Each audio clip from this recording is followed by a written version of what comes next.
Hey everybody, welcome back to my channel. Today we're going to be going over my top 3 reads of the year so far, seeing as we're halfway in the middle of 2025. These books, they're excellent. You're not going to want to miss them. So let's just jump right in there. So this is the first book on my list. It's Dark Bloom by Molly McCobb. It's a gripping and emotionally charged debut that redefines the post-apocalyptic horror genre. This isn't just another zombie novel. It's raw, heartfelt exploration of survival, trauma, and hope, wrapped in a chilling narrative that keeps you turning the pages. The story follows Kate, a survivor of abuse, and Nick, a Marine haunted by war, as they navigate a world overrun by terrifying and laughing infected zombies. McCobb's world building is vivid and immersive, painting a desolate yet strangely hopeful backdrop where every moment crackles with tension. So what sets this book apart from every other post-apocalyptic horror book out there is Molly McCobb sets the characters and the relationship based around healing rather than convenient tropes that all the rest do. And she kind of she uses heavy themes like trauma and mental health with absolute care.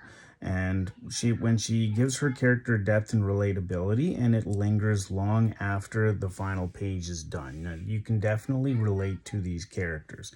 And the one thing that I love best about it is when she described abuse of the Kate character, she explained it as the character was happier in this post-apocalyptic world rather than living with an abusive boyfriend. And that really kind of rung right through to my soul. It really makes you think that one person can be so horrible to another person that they're happier in a world that has literally ended rather than in a world that is thriving and booming because they're living through basically hell. For a debut novel, this writing is remarkably polished. Like, I have a not post-apocalyptic, but post-secondary education in writing, and going through her writing, you can definitely compare it to 28 Days Later, as well as The Walking Dead.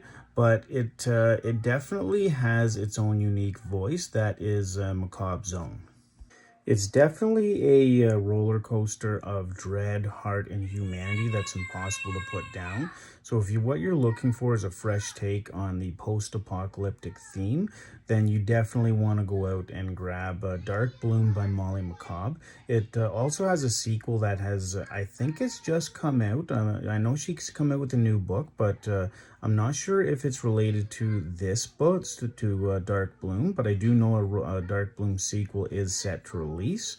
I'll have to look into the new book that Molly McCobb has just come out with and see if it is the Dark Bloom sequel. So the second book on my list is The Fall of Selvandrea by T.J. McKay. It's a thrilling and ambitious start to the Dramier Chronicle, I'm not sure if I pronounced that right, that catapults readers into a dark, immersive world of flintlock fantasy blended with sci-fi twists. The epic novel follows Valderis Draskar. I'm not sure if I pronounced the character's name right. Again, I'm horrible with names. He's a once ordinary artillery captain transformed by a sinister cult's dark powers, thrusting him into a quest for revenge against a backdrop of war, monsters, and moral ambiguity. McKay's world building is nothing short of spectacular, weaving together dragons, magical weapons, and a supernatural plague called the Dramier, with a gritty, war-torn setting that feels both fantastical and hauntingly real. The story's intensity grabs you from the jaw-dropping prologue and never lets you go, with vivid combat scenes that feel like strategic chess matches and a narrative that balances action with deep emotional stakes. So when I say dragons, there's a lot of dragons in this book. There's probably like 20 of them. Right? They're common sightings in the air. So if you love dragons, you're going to absolutely love this book. And if you can hear my daughters in the background, If you're new to this channel, I am a father of two little girls. They're 5 and 3 years old, and little girls are loud, so I do apologize about the noise. So if you do hear them, that's what's going on. They're playing.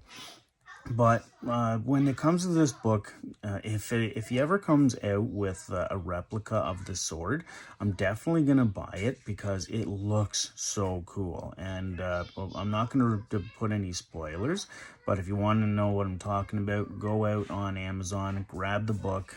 The ebook is pretty cheap. The paperback is also pretty affordable. He also has it on. He also has it on Audible. Again, you can probably hear my daughters. Little girls are really loud, but he also has it on Audible as well.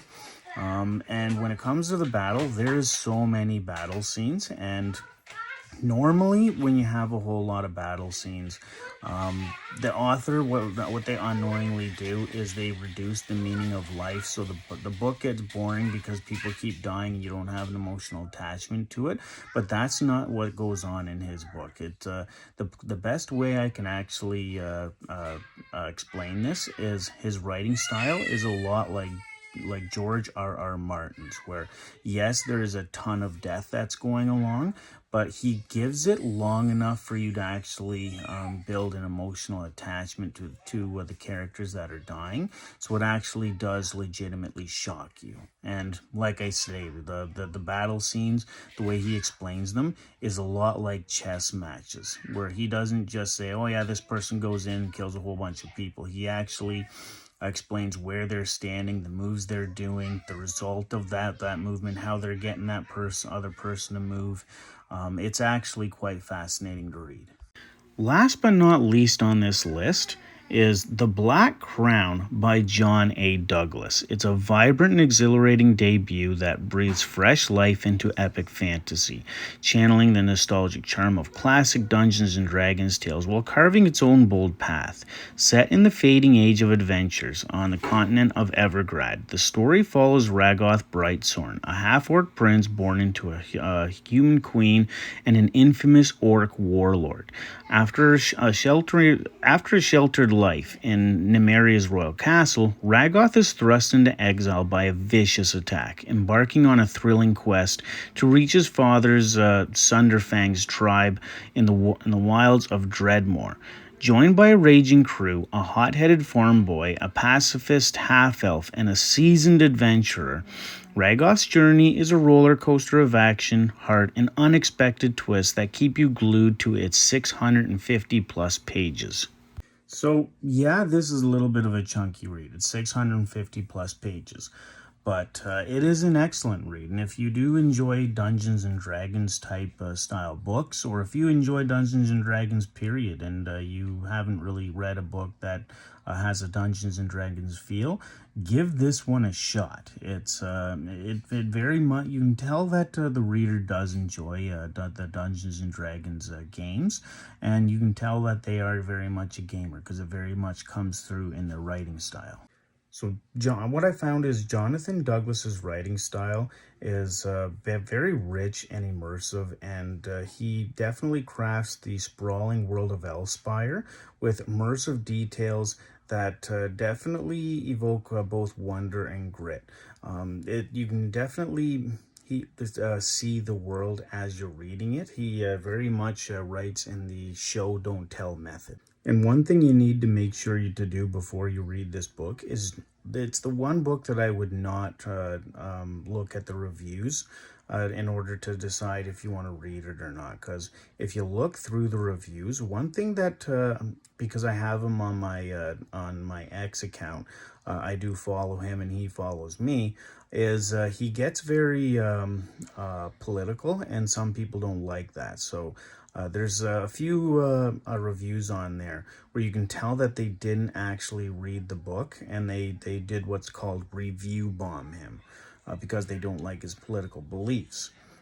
The one reason why I know that it definitely has happened to him is Jonathan Douglas calls out one of the reviewers, stating that they left a review approximately a half hour after they bought his book.